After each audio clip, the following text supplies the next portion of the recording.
Greetings, weary traveler, come, warm yourself by the fire, and let us regale you with mighty tales, tales of adventure, tales of heroism, Lotus, and tales of Tamriel. I'm once again your host, Arkhaniir, after 2 weeks of absence, and we are back with a full episode of hopefully a smooth sailing dumpster fires. I'm joined by the one, the man, the myth, the legend, Lotus of Doom. How's it going, Lotus? Things are well. It was much more refreshing to not do that intro and screw it up this time. So, nice work, nailed it. I memorized it after years of hearing it. You'd think I've listened to enough shows that I'd know it. Yes. I'm glad you took my point there. And we are also joined by Pixie, the joy of the show, the giggling queen. How's it going, Pixie? Going great over here. Awesome to have you back. Well, I'm glad to be back. Because apparently if I'm not here, things go weird. Do they? I hadn't noticed. Cannot leave you two alone. Yeah. Apparently not. We need supervision. Last time was a little too much skooma during that show. So before we begin, jokes aside, I actually need to give you two a shout out because thank you for not skipping a show in my absence because we've been on a full streak. For a long time now. And that hasn't been a thing with Tales of Tamriel in a while. For the last, I think, year, we've been 1 week on, 1 week off. Kat, why are you on the collectibles tower? We had agreed that you wouldn't do that. Nope. I even put a sheet of sandpaper on it, right? Then he can't feel comfortable. At least he, even now, he completely laid on it, but I can see him not being comfortable. He's just wiggling. spite laying. Yeah. He's still, nonetheless, chilling there. Why are you doing this? It's feline defiance. Yep. Oh my god. Just doing it because he can. Yeah, I can see him not being comfortable. Oh my goodness. Well, it is what it is. So if he jumps down from there back on the desk, there'll be a massive sound, and if I can't edit it, if I miss it during the post-editing, just know that nothing fell over, everything is fine, it's just my cat sky dropping onto the desk. Well, you could edit, if you can't edit out the sound of it, you could edit in the sound of a blade of woe, as Make it super epic. Or exactly. an anchor dropping, that awesome Actually, noise. no, there we go. He's about to jump down back on the sofa. No, anyway, well, it is what it is. I'm actually gonna, for the video watchers, I'm gonna move my camera to show you where he is. That's where he is. So there's a delay, so I'm very excited to see this with everyone. I was there's a delay. Well, I've been watching your kitty in the background, too. Oh my goodness. Yeah, nothing about that looks comfortable even slightly. Yeah. It reminds me of the drag. The cat is half balanced, dangling off the side of the glass cat. Why? Just why? I don't know. He loves so being think up there. Skyrim dragon on word wall, and you have a good mental image of how this cat is perched up there. That's really accurate to what I'm looking at on live video. But yeah, so I'm still getting used to recording with the cats. The little minions. See, Agelos was very good at some point about ignoring what the cats do. So he wouldn't cut the show to talk about them. I'm not there yet. Whatever they do, I just immediately want to talk about it. And currently, it's dangerously staying above me. One of these days, he's gonna assassinate me, but I don't know. My cat turns off my PC at random, so he's been banished from the room. Oh no. Yeah, he likes to do that. He also likes to attack my face. Thankfully, they haven't done anything to the PC. Well, the black one, I caught pulling on the fiber optic cable on the wall. I remember. Yeah, so I taped it completely now. Hopefully she won't do that again. This one just scares the living hell out of me by jumping on the chair right behind me. Usually, that's what he does. But also, JL Boozer from chat makes a valid point. I believe this Khajiit might have wares if we have coin. Well, if he sells those wares, I'm gonna be upset. Yeah, those wares would also be your wares, but Khajiit are known for having sticky paws. So. Yeah. Thankfully, he never tried trying to get into that glass collectible tower. I'm glad he hasn't understood the concept that he can try and go in there. So I feel like they are safe for the moment. Anyway, leaving the cats aside. Oh no, he's okay. incoming very loud audio. There we go. I don't know how much of that was picked up by the microphone, but we are safe now. Anyway. I heard like a boing. Back to the show. We have a lot to talk about, including tales and news. But before that, I want to announce that I've started a PC European mega server, Elder Scrolls Online Guild, the Dungeon Crawler Network. Because Tales of Tamriel is taken, I don't know by who.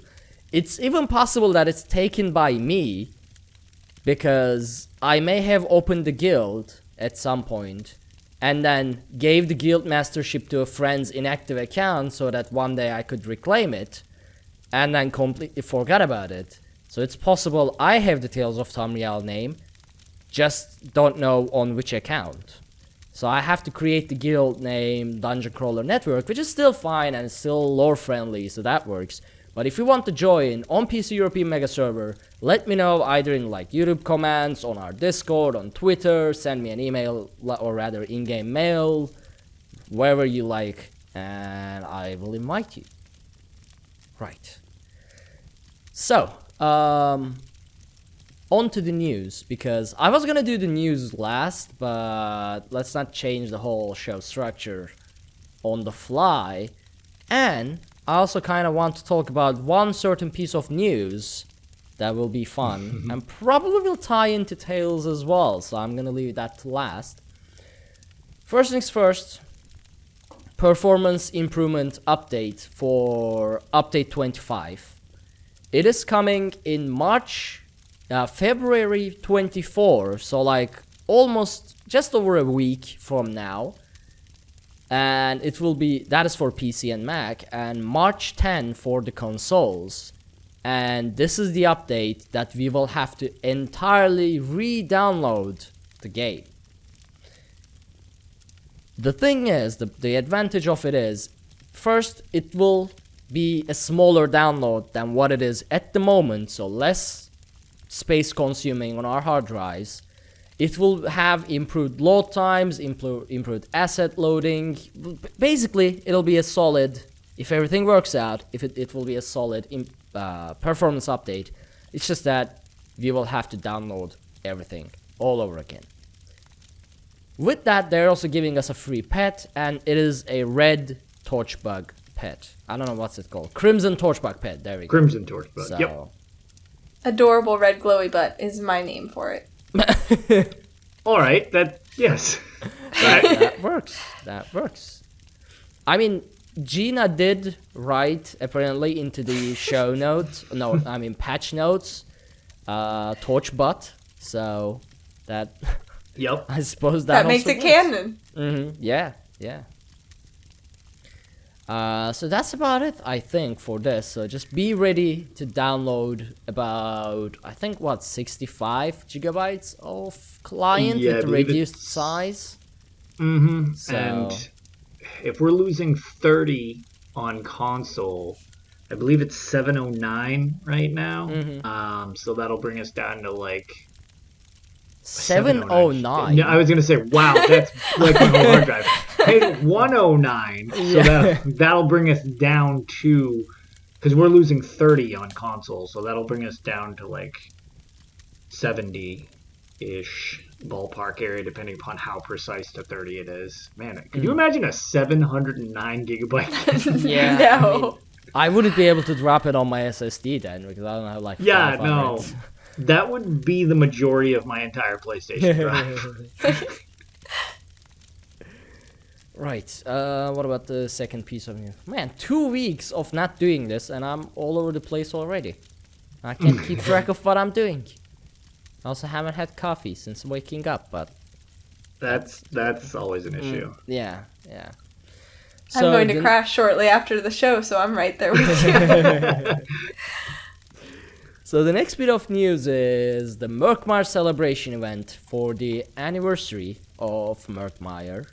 It starts Thursday, February 20, 10 a.m. Eastern, and will run until March 3, 10 a.m. Eastern, so about 11 days about 11 days, I think. And it is a classic, DLC celebration. You get double rewards, you get event tickets. Actually, I didn't read this, so I'm just making things up now. If it's not, no, you're still on point, even though you're making it up as you go. Yeah, you're still. It's weird. It's almost like there's a trend to this. We've done one of these events before. It's the classic, classic celebration event. There will be a link. Like, just go to ElderScrollsOnline.com and you can find the news. Also, there will be a link to this in the show notes below. But yeah, so it is. If you want to do Black Rose Prison, it is the time to do it. At least you'll get bonus rewards for suffering through that hell. So actually, just to double check on that, I do know you get bonus rewards. However, I think you don't get double rewards. That's the problem. Bonus rewards. Okay, there it is. That's what I was checking, because I originally remember we were discussing that. I believe it was last time we were discussing some of my trials groups. We were looking to do Black Rose runs with a lot of people, or to see how much we could pull off, like burning through that and see if we could get like a 3-man carry group so that we could help people clear it. Little rough if I'm not going to be getting my resto staff, because I swear I can't get that thing. I'm really tired of Black Rose Prison. That thing breaks my spirit, and I can't get that stupid staff. You know what there should be? Like, if you complete it on like veteran hard mode, you should be able to pick your reward. I would be very okay with that. Like, to be fair, so I will preface this by saying I have not done Black Rose Prison hard mode yet, because I don't know if you know what the hard mode is for Black Rose Prison. No. But it doesn't seem that much worse than just screwing it up. It's just not doing any sigils. Okay. That's all it is. You can die a billion times. The game doesn't get harder. The only one that really kind of blows is that res one, which is amazing. It's basically just the necro res sigil. Right. Whereas if everybody goes down, you grab that and you just boop, all 3 people are immediately up. That one is so clutch in Black Rose Prison. So not having that would kind of be rough, but if you have a necro healer or a tank, then you have it by default. So exactly. But like the other ones are fine. It's just my biggest thing is I unintentionally grab them sometimes in a panic situation. I'll be like, oh, somebody just threw me a shard. Oops, well, I guess we all have regen for 20 seconds. So that's I feel like the hardest part about that. Because if you can dig your way through it, since time isn't a factor, I could just see, that not being as bad. The bigger problem is just don't botch it. Yeah, that's the thing. Like, instead of running 15 veteran dungeons or trials or Black Rose Prison, arena, whatever, and not getting your item, you could die 15 times in single run in hard mode, and and get pick the one item you want. Like, I'm gonna do this on hard mode. I'm gonna done 117 times, Pixie, and and then I'm gonna pick the item I want. 107. Oh, I'm sorry. Then it's sorry, it's fine. Yeah, there. The 10 extra is just a bit much. Yeah, that's too far, Ark. So Kinara says like 108. Who are you lying to? Which one of you is lying? Because I either missed a button click because I don't have it auto-updating from the game, or Kinara died. It just counted differently than me. But I believe that I died 108 times. I died a whole bunch, but it was not 117. I don't know. I mean, the 107 and 108. That's quite the leap as well. I'm just saying. To be it's fair, a big discrepancy. I don't know how you keep track at that point. I assume mods have to do it for you because I would be so disheartened. Well, the bad thing is, so even whenever I'm not streaming, I find that every single time I die, I go to my off monitor to try to hit the death counter increase button, even though it's not there and I'm not streaming. So It's just kind of automatic for the most part at this point. Otherwise, chat just yells at me, "You missed one," and then I just increase it by 2 the next time. Well, at least you put a death counter yourself. It was my chat who was like, "Put a death counter. We wanna do it." And every time I die, they would be like, "Haha, death ad." They were enjoying it. Scale Caller Peak is what made me add a death counter. I remember I was running it with Jibs and Cash from the Lore Seekers, and I died so many times. I brought it up the next day to my partner. I was like, I need to find a way to keep track of this. And then I started doing some research, and I found the Streamlabs will let you add a death counter. I was like, I'm totally doing this. Oh yeah, I'm taking a page out of that book. Ooh, hold on. 1 second. There we go. Okay, so my driver, Focusrite, just borked again for a second and made all audio crackly. So I just fixed that real quick because I forgot it set in voice meter. I just removed it from selection of devices and it's fine. I mean, we do all have our local recordings for this specific reason. So there's that. On the flip side, now you sound crackly to me with whatever you changed. How is this? Welcome to the dumpster fire. It has begun. Is it fine now? No. Okay, I'm just gonna change hold on, no, wait, I know what to do. Dopo arigato, Mr. Roboto. Just gonna change my input device. Oh no, my input device is Focusrite as well. Interesting. This is not... See... Oh, no, now you're okay. Okay, well... I just selected the Discord input device again.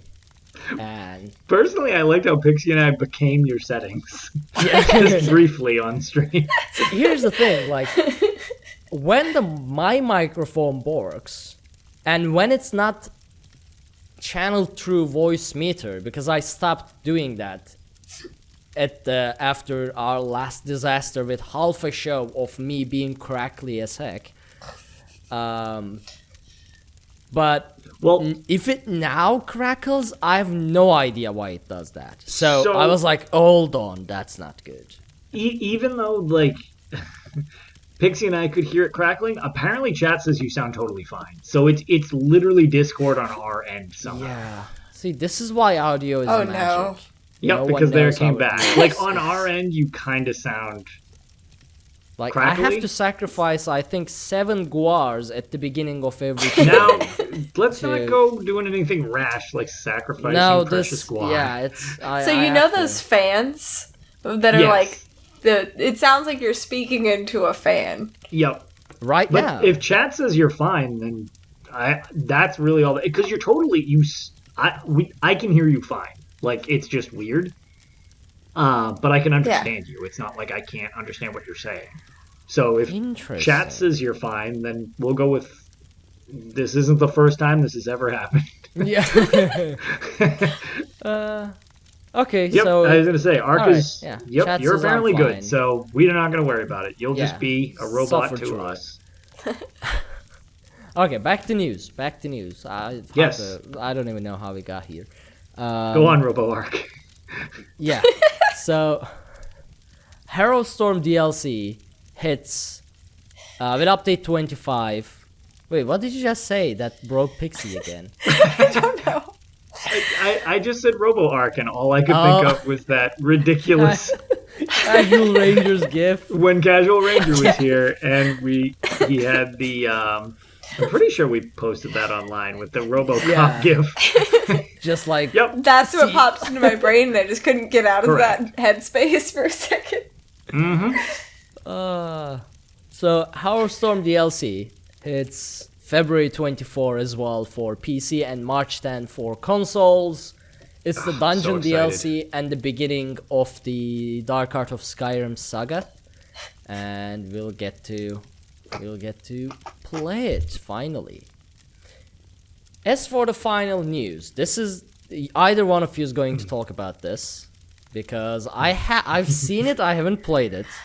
Okay. So in honor of Valentine's Day, Bethesda released, or ZeniMax Online released, I don't know which one actually, sat down I think and it was did ZeniMax. this. I think Like, it's the studio.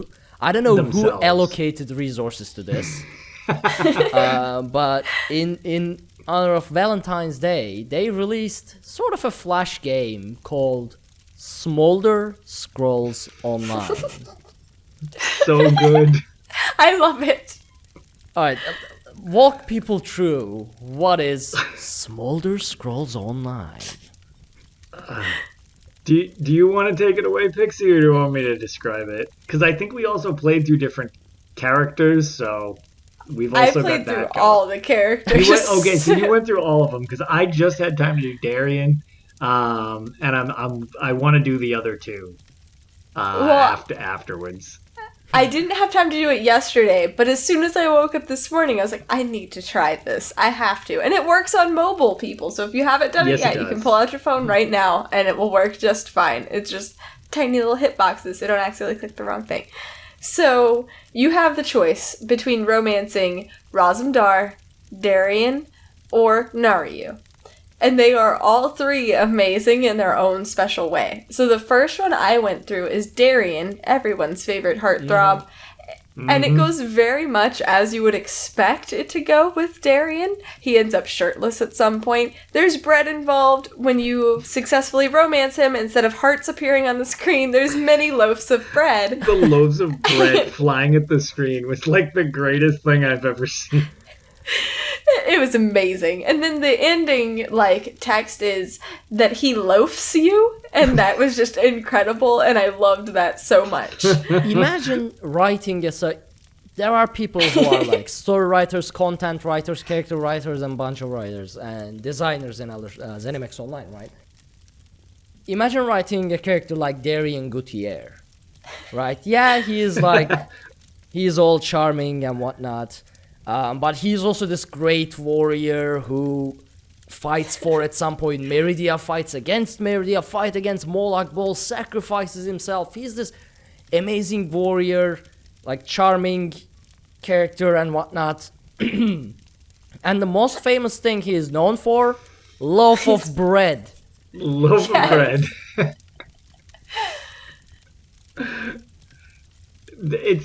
It's so funny, and just the way the dialogue is written is so well designed. Like it's just funny. Like when he uncorks the bottle of wine with his teeth and traces your face with his eyes, I'm like, who wrote this? It's so needlessly descriptive, and I love it. Whoever wrote it at ZeniMax needs a raise, because that was incredible. I was Kudos to the team dying. for that. It's so good. So then the next person I romanced was actually Raz, but he was my favorite, so I'm saving him for last. Okay. Naryu was the last person I went for, and she was amazing. Also slightly terrifying, but I feel like that's kind of what you're expecting with Naryu. There was a knife like at her some MO. point, and it was just incredible. Really well done. I laughed my butt off, and it was really, really, really great. Ark, hopefully you can edit that out. I'm sorry. I got too excited. That one wasn't even that bad. Yeah, it's We're Okay. totally still crushing it. Yeah. And then second, I went to my boy Roz. So as we all know, I am an Aldmeri Dominion fangirl, and I am just so in love with Razumdar. So I started romancing him. He did the whole play coy, oh, I just pretended we were married to the innkeeper. And he was just so smooth. I was like, this is so perfect and so on point for who Razumdar is. And I loved it so much. It was incredible. Raz loves me. I am the apple of his eye, even though he is the queen's eye. And it just made me so happy. I love the game. I kind of want to play it again tomorrow. Yep. Strong recommendation if you haven't tried it. It's, like we said, it's free. It's just on the site. It's pretty much promoted everywhere because everybody's found it pretty entertaining. But yeah, it's a great little Flash game. Also, it really is. Yeah. Just from like the whole perspective of how do you know when a team just has fun with what they're doing? When they come up with something like that out of left field. Like, that's not making them money. I mean, it's sort of a promotional thing because it's like making a reference to the game itself. Like, that's fine. But at the same time, it's like, that's not even like a money-based thing. It's like, this is just a side project that just somebody obviously was like, yeah, this would be really funny and people would probably laugh at this. So let's do this thing. But yeah, that's the end of our news. And also, Pixie, did you just click on something? I clicked my mute button because I was having a coughing fit, and that's what that noise was. Okay. I figured it'd be easier to... So, strangely, your mute button, before muting, makes this loud clicky noise. I'm so sorry. And I've been trying to figure it out. Editing the show, I was like, there's this like... That's pretty funny sound. because I was thinking that was a cat like coming in for the kill. I just assumed that's what that was. So now that I'm aware that it's a mute button, ironically, it's like this very specific sound that never changes. It's always like the waveform audio is solid. It's like every time, but it's on random times. There's this sound in Pixie's audio. And I've been meaning to ask what it is. And now I know. Right. I'm so sorry. It's the Now mute we know. button that also makes a sound. It's I just realized that there's a mute button in Discord, so I'm going to try to remember that that's a thing. Oh no, that's But not it's sure so it close to Don't- leave call that No. I don't know. That's not That- gonna work yeah. because you're recording on Audacity. yep, You're right. I messed that one up once before too because I started to cough. Panic tried to mute one episode. It was when I was sick, and then when I hit the mute button, I'm like, oh, it doesn't even matter because it's still just coughing into the mic on our personal recordings. Which No, but will wait, need to be your fixed later. mute button on your microphone should mute the entire microphone.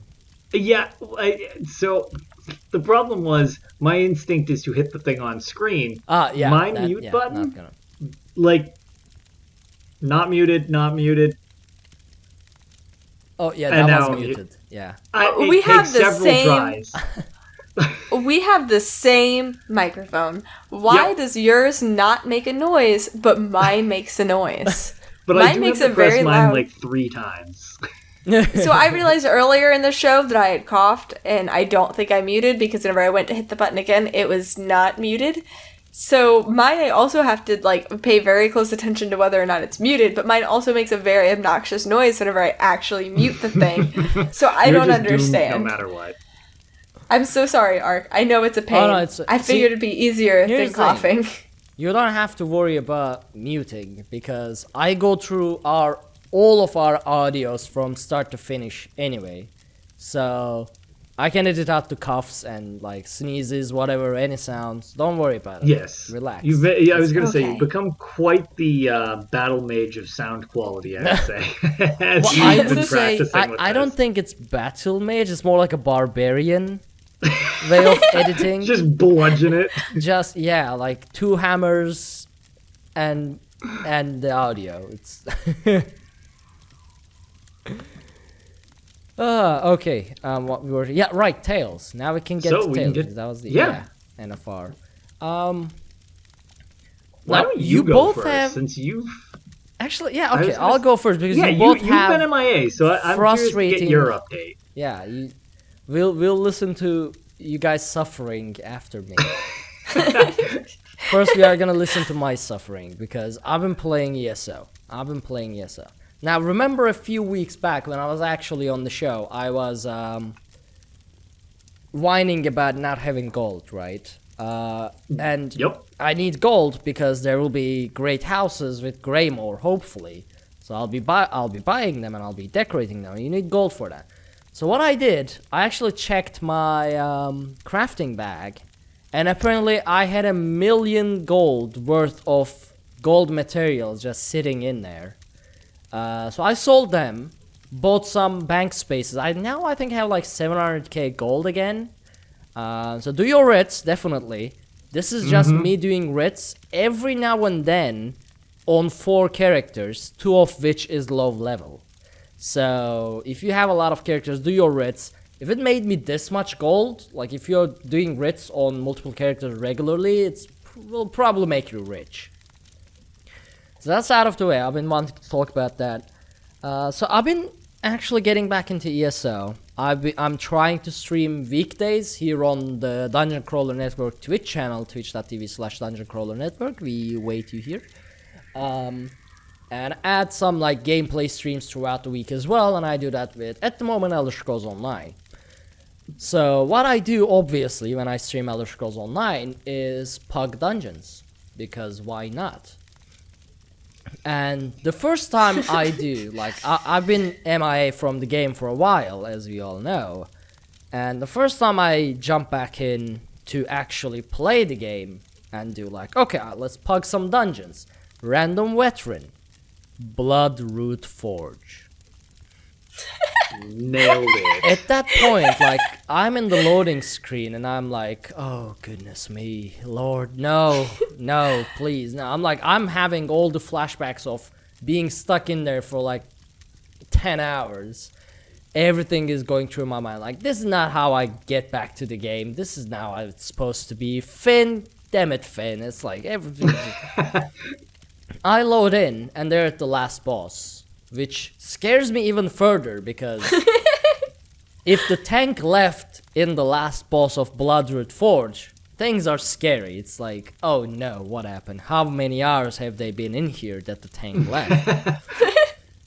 So I go there, we start trying the hard mode at first, which I haven't even completed yet. I don't have Bloodroot Forge is like my nemesis dungeon.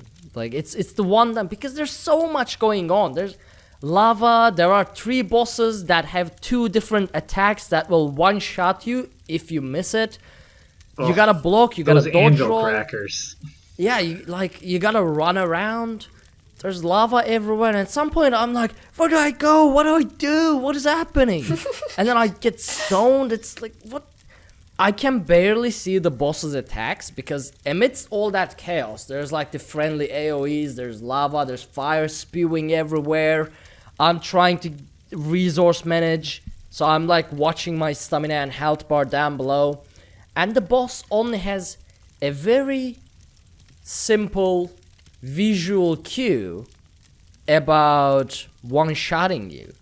It's like, so it has 2 attacks. One has an animation. They raise their hand, and like there's a couple, like 2 to 3 seconds delay, and you see that, and you can dodge roll. But if you don't time the dodge roll right, you'll still get hit, whether if you are too early or too late. But but there's another attack. I don't know if this is a bug or if it's actually one of their different attacks. There's almost no animation. It's like, it skips the first 3 seconds of the animation. I don't know if it's due to my latency, if it's a bug, I don't know what it is. I have a clip of this as well, just being frustrated. Back when I was in there for 8 hours, it's like, look, it doesn't do the animation. And I'll have to see that, because now I'm kind of curious. Because, I mean, they do have a couple attacks. There's like the little poke thing, and then the heavy thing you're talking about is the anvil cracker, which that'll just ruin you. Yeah, that deals like 80k damage, and the only way I can... that thing is outrageous. So, at full block mitigation, it takes out half my health. It still deals like 25k damage. Oh yeah. If I don't, like, the only way I can get out of that with full health is the Undaunted Bone Shield, Igneous Shield, and the new damage shield from Absorb Magicka from One-Handed Shield. If all of them are active at the same time, I take the hit, and I manage to stay full health. So, but like that attack is like, it's instant. It's like the boss is like twitches, and then I lose half my health. It's like, what just happened? So I have to almost block all the time, because there are, by the end of that fight, there are 3 of these bosses. Like big, medium, small. And if the DPS is not as our group with Drunkenborns, they don't die. They're just hammering me down all throughout like 10 minutes. I'm like trying to manage my resources. Juggling the 3 of them is brutal. You've got, no matter what, it's like people have to be able to get down to at least 2. Yeah. No matter how good you are, you can only sustain 3 of those amalgams for so long. They are savage. Exactly. That is why it's not a good dungeon to pug. And at some point we decide not to do hard mode, but then I realize we are still sort of doing the hard mode, because no one is using the thing that gets rid of the lava. It's like, we are not doing hard mode, but everywhere is on fire anyway. It's like, why are we not doing the hard mode then? It's, eventually I finish it. But the problem is, it was the pledge. And the thing is, I joined at the last boss. So I didn't finish the pledge. Yeah. So I had to queue again. What do I get? Obviously, Bloodroot Forge. So I run Bloodroot Forge again. And we go to the last boss again. And it's again like, what do I do? Where do I go? Everyone's on fire. It's eventually we finished that as well. And I was like, okay, yeah, calling it a day at this point. And yesterday, this was I think on Wednesday. Yeah. And yesterday, I did pledges with Ugo and Geo from Drunkenborns. And then I thought, okay, before I finish, let's do some Battlegrounds, right? I haven't done Battlegrounds in a while. Apparently, I've lost my resistance about how I feel about max orcs. Now, I've talked about this so many times on Tales. About my frustration about max orcs and their bolt escape. And after a while I stopped talking about it, even though I kept doing Battlegrounds, because apparently I grew a resistance, and I was like, I was just waiting for Pixie to type. I'm sorry, mechanical keyboards. I meant to mute. No, it's fine. I'll edit it out. Sorry. But like, so I started doing this. First, I got this Nightblade, right? I'm rocking Mechanical Acuity, Zahn Scale Color monster set, and Meridia's Blessing. Now, it's not the best in slot combination, but it works a little bit, right? You are still a little bit tanky, and you have burst damage. Every time, so this guy jumps out of being invisible, starts hammering me, or rather stabbing me, because he was dual wield. And I turn around and I hit him twice, and his health drops immediately, and he just goes back to being invisible. Returns full health couple seconds later. We repeat the same process. He goes invisible, returns couple seconds later, full health. We repeat the process. Returns couple seconds later, full health. Repeat the process. Zahn connects to him. He goes invisible. Zahn breaks. He's in my line of sight. He's in front of me. Like, I am mid hammer swing, and he goes invisible. I'm like, how is this? I mean, I understand you're a Nightblade, but like, come on. So he goes invisible, returns a couple seconds later, he's like full health. So we keep doing this back and forth for a while. I'm frustrated, and eventually he kills me. Because I'm not really good at managing chaos, especially when I get frustrated. I'm like button smashing at that point. And we lose that round. I'm fine. I'm like, okay, Nightblades. Yeah, I always hated Nightblades. It's fine. I join another round of Battlegrounds. They're like, everyone is bolt escaping. I start hitting someone, they bolt escape. And I just, bolt escape has that immobilization. You just drop to the ground. You're like crouching for whatever reason. Yeah, you take a knee for some reason. Yeah, you suddenly take a knee. Like, oh, mighty bolt escape. Yeah. Arrow right in there. Yeah. And it's like, I start hitting someone. Bolt escape, I'm on the ground. They are far away. And I have to either critical rush or start running. And then they bolt escape again. I critical rush to them. I use talons to ground them. It doesn't matter. They can bolt escape through talons. It just breaks it. They bolt escape. I run to the other way. They bolt escape. It's like max sorts. It's like flying around like crazy. And every time someone, because there's 2 opponent teams, and there's several max orcs. And at some point I was like in the middle of the battlegrounds just taking a knee non-stop because constantly a max orc would fly over me with the bolt escape and I was like on the ground, break free, up on the ground again. Like, what? Does crowd control immunity not work on bolt escape? Because I don't think it does. Because I use immobile potions. And I still take a knee when someone bolt escapes. So when there are several max orcs flying around, it's like, I'm gonna hit you. Oh no, I'm gonna take a knee. Break free. Oh no, I'm gonna take another knee. Break free. Oh no, taking a knee. No. And then suddenly the guy you are hitting turns invisible as well on top of this. So yeah, you could say I lost my temper just a little bit in Battlegrounds yesterday. Am I gonna go there anytime soon? I do not know. Probably tomorrow. I hate max orcs. If anyone is playing a max orc, I'm sorry, but I hate your guts in Battlegrounds. It is what it is. Strong thumbs down. Yeah. Reloads shotgun with malicious intent, like in Doom. It's like bolt escaping. Okay.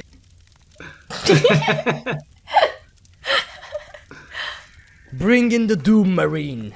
It is a Bethesda game. Hey, it still counts. I was gonna say it's still on brand. Yeah. Doom Eternal comes out soon. So yeah, that was my tales. Just happy thoughts, all in all. Yep. Chill gameplay. Like that's been my deep breathing game. and meditation. Yeah. Yeah. Deep thoughts like in Sijik's skill line, Oh, there was this guy too. Like this was before. I think it was Monday or the last week.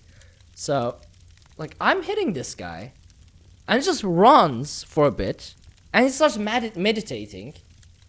Completely restores all of his resources by the time I get to him, because everybody is fast except Dragon Knights apparently. Like Nightblades run fast. Sorcerers bolt escape, even Templars, somehow they run faster than I do. It might be a set or something, I don't know, but everyone is fast, and then there is me, the bulky North, just trying to catch up with everyone. And by the time I get to any combat, half my stamina is gone to sprinting.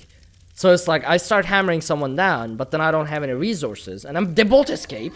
And it's like I don't even have resources to catch up with you now, so I just wait there for them to just start throwing spells at me. And I'm like, okay, I'm just gonna tank this now. It's fine. So yeah. All right. So I was gonna say. So the moral of that story was bolt escape. Yeah. I'm gonna bolt moral escape of that out story of this is game. Yeah. Pixie's making a sork. Yeah. So Kenira in chat says, "Word to Kenira, if Ark is in Battlegrounds with you, just Alt F4 for yourself." And stay away from Ark if you're a max orc. Please stay away from Ark if you're a max orc. Yes, I support this. Go bolt escape someone else. Just I love fighting other Dragon Knights in Battlegrounds, because they can't do anything like that like me. They're like stuck. Well, they're slow. That is true. We do get a lot of flack though for being so obnoxiously durable, though. That's one of the big that's things. beautiful. You just 2 dragon Well, knights, no, I love it. Both sword and shield. You just start facing yourself in Battlegrounds, and in one corner for the 15-minute duration, you just hit yourself like, I'm gonna kill you, and you just heal yourself. You are both like having spikes going all over you. You're dropping damage shields. No one's doing damage. It's fun. No one's bolt escaping. No one's going invisible. Both of you are just undead, but you are doing it without annoying anybody else, because you're not if anyone wants, they can ignore you, they can, which people actually do to me because I don't deal much damage. I'm mostly tanky builds. At some point, they just start ignoring me, and I'm running around the battleground no one's attacking me, no one's paying attention. I'm trying to help, but I don't do anything. It's hello, I'm here as well. Attack me, I'm a tank. And obviously no one cares. Yeah. I'm contributing. Yeah, I'm going. That works. People are just only pushing you out of the way, running into Yeah. battle around you. That only works when it's Chaos Ball or Capture the Relic. It is annoying. I am annoying in Capture the Relic because I can stay on top of the Capture the Relic, just bash people so no one gets it. Yep. That I can do, but other than that, it's that's pretty much it. Right, so I was gonna say let's have some chill, Happy Thoughts tales after this, but I don't think neither of you have that. Nope, not really. You know who you're talking to, obviously. Yeah, I'm still gonna go with Pixie because yours, Lotus, it's just wrong, man. It's just wrong. Pixie, take it away. Mine are significantly less bad than Lotus. I can come out of the gate and say that. Mine are not nearly as exciting as his. So I do have to say that, you being ignored as a tank, I was told in chat that tanks like all the attention on them, and that they're attention hogs, and that's why they pull true. everything. So I see why it's difficult for you. Because I was tanking tonight, and that's the majority of my tales. Yesterday I was not actually playing because I was doing Valentine's Day stuff. So Thursday, I actually took another crack at Vet Scale Caller P card mode. Once again, did not complete that. I only died about 20 times, so it wasn't really that bad. It was just that time constraints, I had to go to bed. It was just really, really hard. RNG was really screwing us super bad. There was one time we did really, really good. The rest of the times we just died real quick. There was a moment that was really, really awesome. I was in a pre-formed group with people that I knew from my guild, and they actually let me get a selfie with the troll bosses. And that was amazing. Just letting the healer just pull everything. We died, but everyone was cool with it because I got a fun picture out of it. Which is when I discovered that the true endgame of ESO is not trials, it's not dungeons, it's not even fashion or housing, it is fun screenshots with bosses. That is the true endgame of Elder Scrolls Online, as declared by me. So The pictures tonight, we took along the way. Yes. So tonight, I forget what it was. Either I raided into him or I just so happened to catch him live. Bron Solo from the Sons of Sithis podcast was playing on a DK who was an Argonian who was totally flame atroed out. He had the flame atro skin, he had the flame atro wolf mount. I'm like, oh my god, I have the exact polar opposite. I have the Crystal Frost skin and the Ice Atronach wolf mount. We are complete opposites of each other. I even have the Ice Atro pet and he had the Flame Atro pet. We need to do something together, now, and we need a photo shoot. So that's what sparked me tanking tonight, because my Argonian is a tank. So I get on there, and he actually respec to healer on a Dragon Knight. I was like, this is going to be really interesting. I've never ran with a Dragon Knight healer before, other than Mediocre Maestro one time. It's been a while. So we ran a random vet. It went great. no issues. Other than the last boss in Tempest Island, we had a little bit of a hiccup there because I accidentally hard-moded because I thought it was just a regular lore book scroll, and I read it and just mashed E real quick, and I'm like, well, guys, I guess we're doing hard mode now, and then we just kind of failed the hard mode.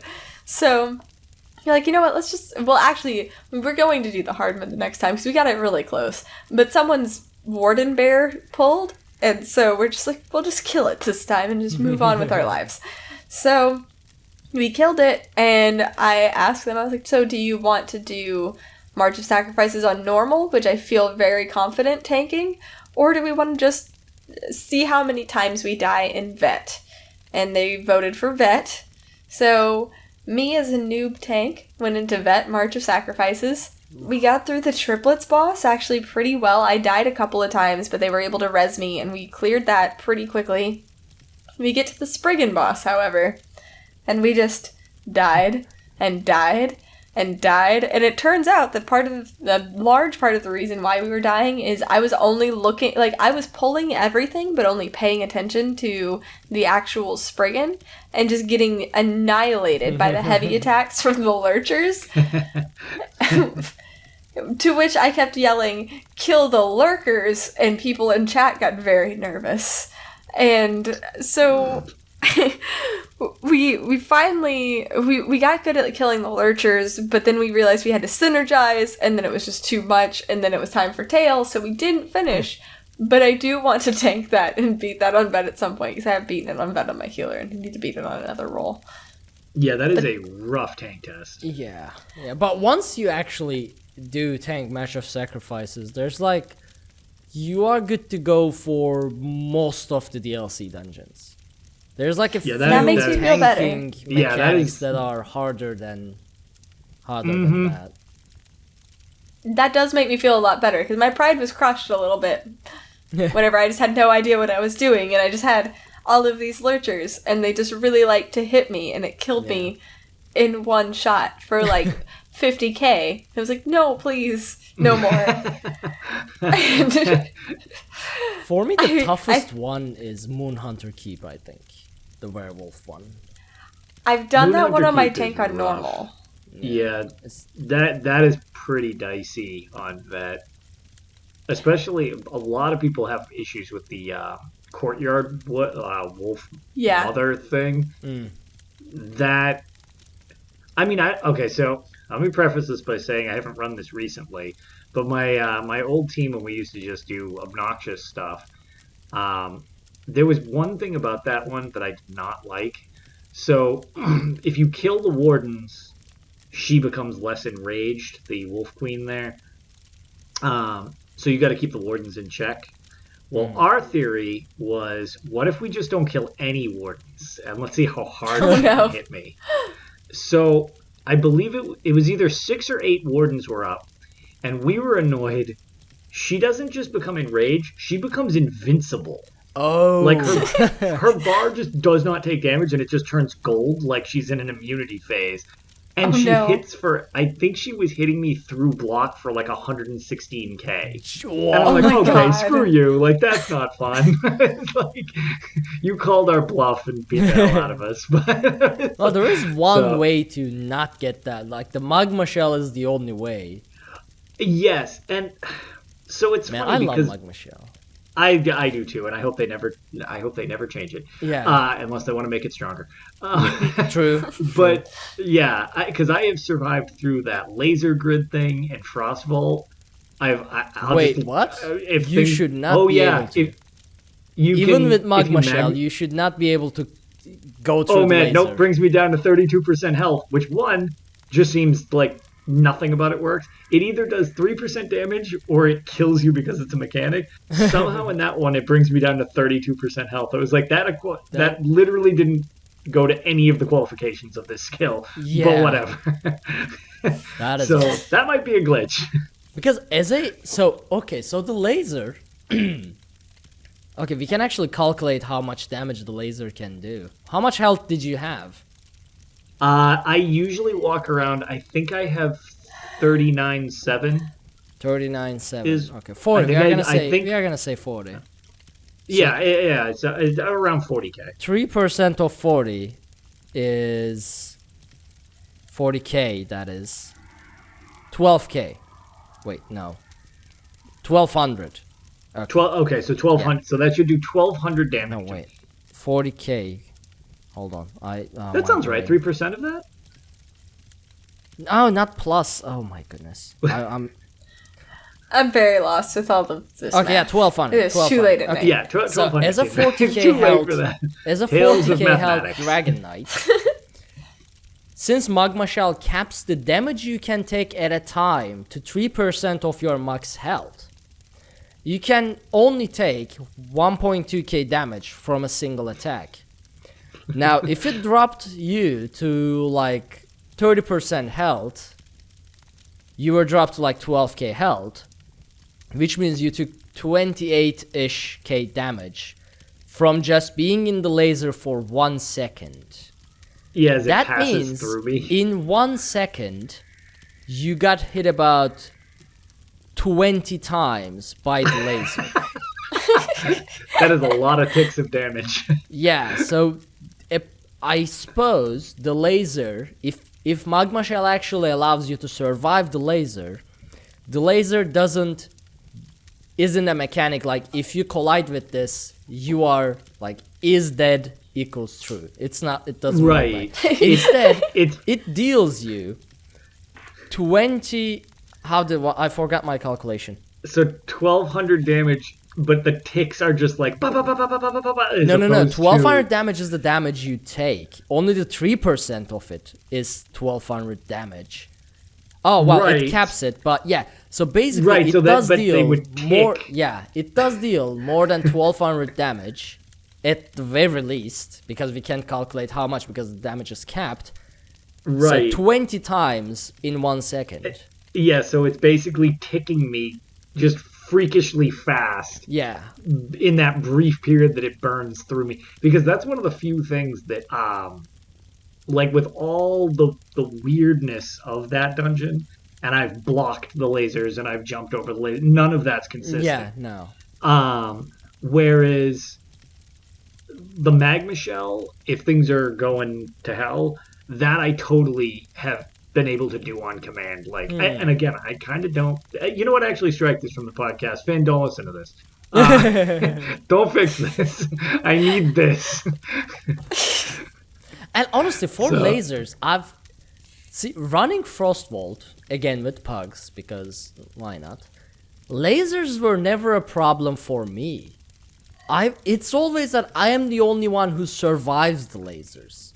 Yeah, I know, that's the problem. Because even if sometimes yeah, I'll try to res, like if people are dead, and if it's on laser phase, I'll just say the hell with it, and I'll stand in the lasers while trying to res somebody.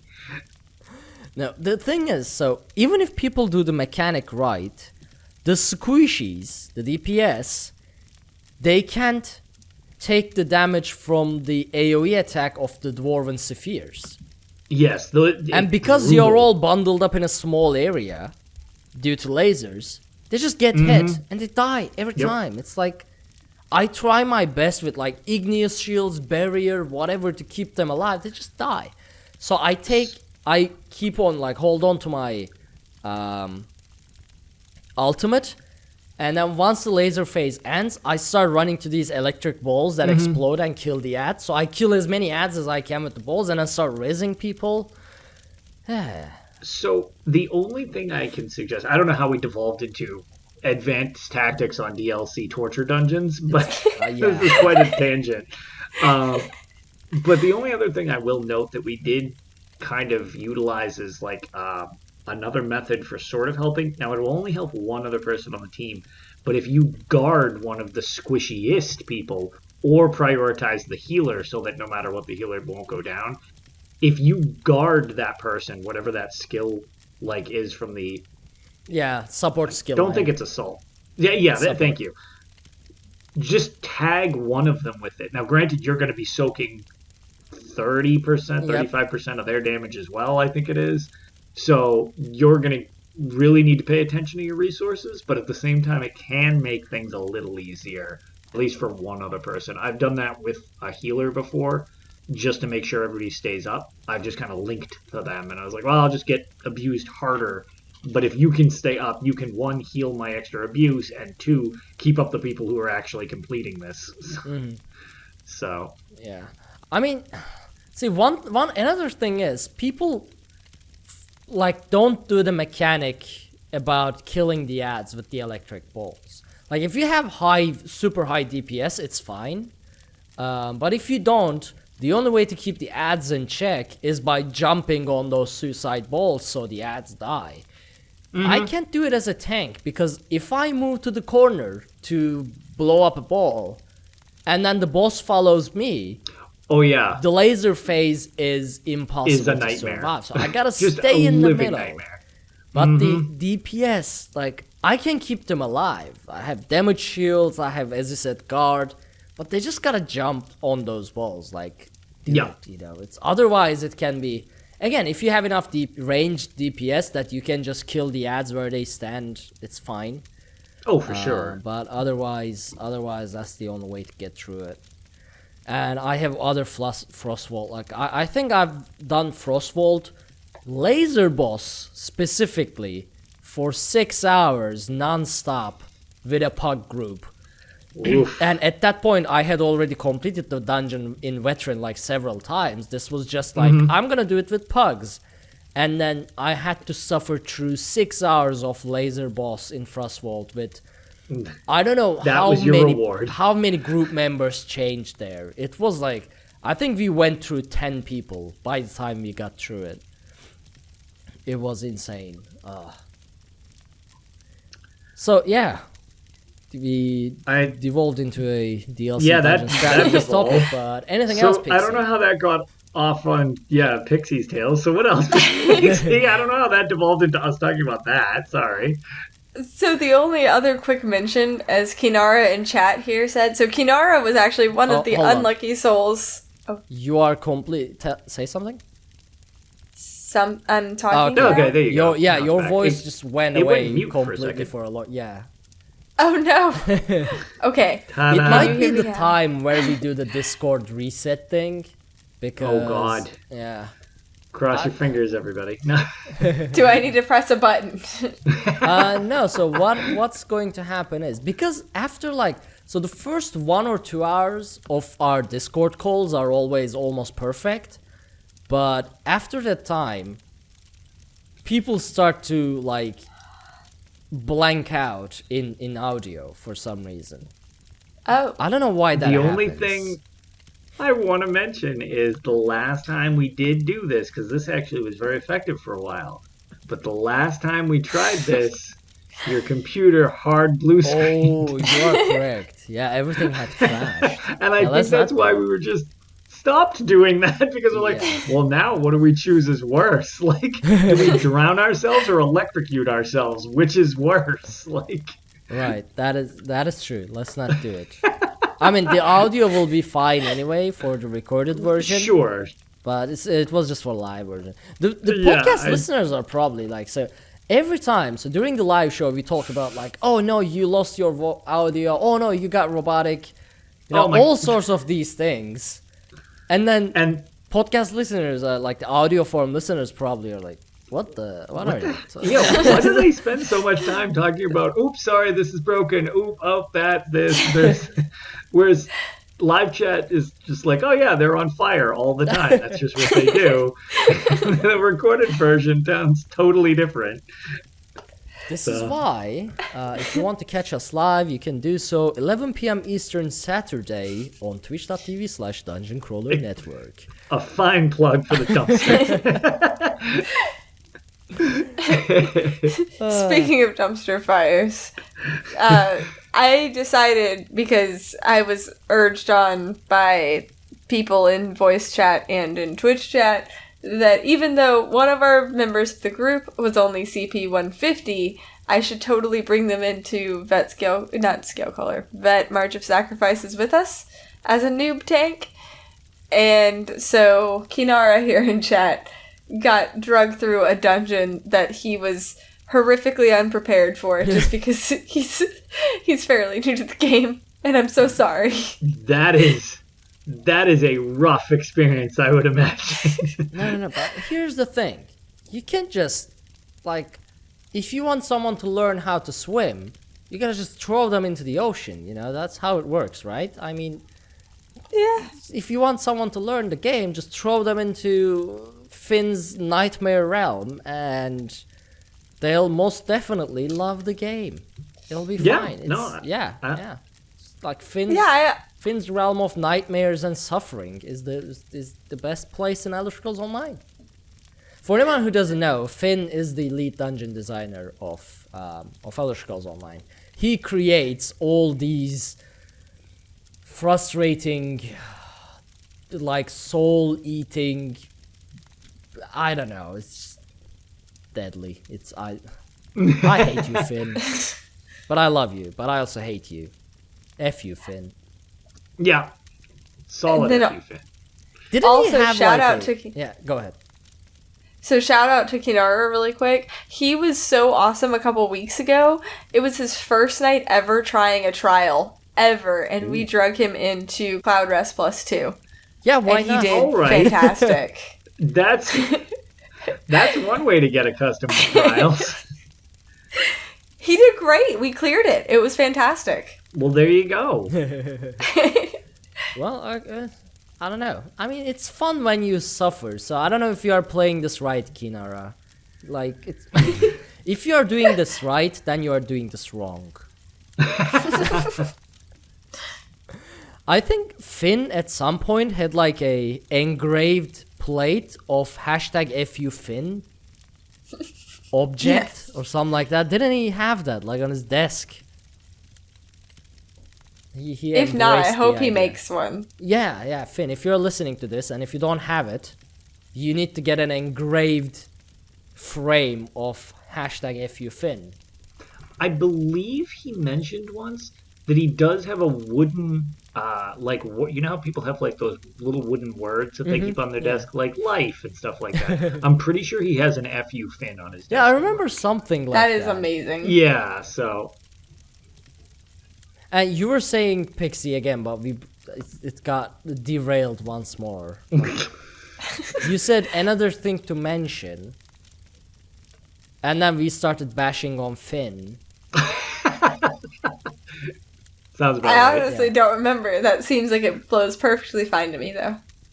All right. That reminds me my of Tales. That's remind me of that meme. If you don't remember it, it's not important. And then there's something, someone really important standing outside under the rain, the dude's child. They're sitting there, it's I think I forgot something. Well, if you forgot it probably wasn't important, and his child is outside in the rain, but if you remember it, do cut us off so you can talk about it. Well, Okay. especially because the basis of this show is us forgetting and picking up where we left off, meaning none of this is important when you really think about it. It's probably another reason why we are so keep derailing, because we insist on not sticking to a certain structure. Yes, we have an outline for a show, not a direct script. Yeah. It's okay, let's take it away. Sure. It's your turn now. What I'll do to start with before we get into Arena, because that is actually pretty much all of my tales. I would like to bring up the fact that we had kind of been talking to a lot of people on social media about this. If you haven't seen what we've had posted from the main account or our side accounts, is we have recently kind of delved into on, I guess, inspiration from Pylon, the host of the UESP podcast, which is the unofficial Elder Scrolls podcast, for anybody who doesn't know. We have been working on getting Elder Scrolls Online to run on our cell phones. Mm-hmm. Yeah, I Pretty forgot much to talk about this. Yes, pretty much. I didn't have it in the notes at first. I was like, wait, this has literally been a million notifications on everything. So when I last talked to him, it should be going up. he's actually typing up the full instructions for everything on the unofficial Elder Scrolls pages. So that makes sense, considering how many people have been like, how do you get this work on iPhone? Yes. But very cool note that if you have an NVIDIA card, and you can run, I believe it's called Moonlight, if I'm not mistaken. Yeah, we'll give a link once it's all posted up, because we've kind of like collaborated our efforts together on this. It's you can run PC to your cell phone via streaming. I'm not entirely sure if there's a way to do it with Xbox, although I would assume there is. I'm not an Xbox player, so I don't know. However, I have also had the pictures of me using PlayStation 4 Remote Play, to which you link to a free downloadable app on a cell phone, and you can then route the game so that it will still process from your PS4, but is totally playable on your phone. The on-screen buttons are pretty crappy, but you can actually sync up a controller, then just play it like that. So if you want to play Elder Scrolls on your phone or Elder Scrolls Online on your cell phones, we'll have a link to that coming up very soon, as once people started realizing that's totally a thing you can do, even if it's just to log in and like, oh, I'm just getting my writs, or I'm just getting my daily login or whatever. Probably be great for people who are really about those event tickets and stuff like that. You can do it on the go, even if you don't have time to sit and do the thing. And here's the thing, so all that like routing through PlayStation Now onto Moonlight, whatever, that's for iPhone. So if you have, well, also if you if you have an Android phone and Steam, if you have ESO on Steam, I don't know if this works if you don't have ESO on Steam, because at the moment GeForce Now basically lets you play the games you have on Steam.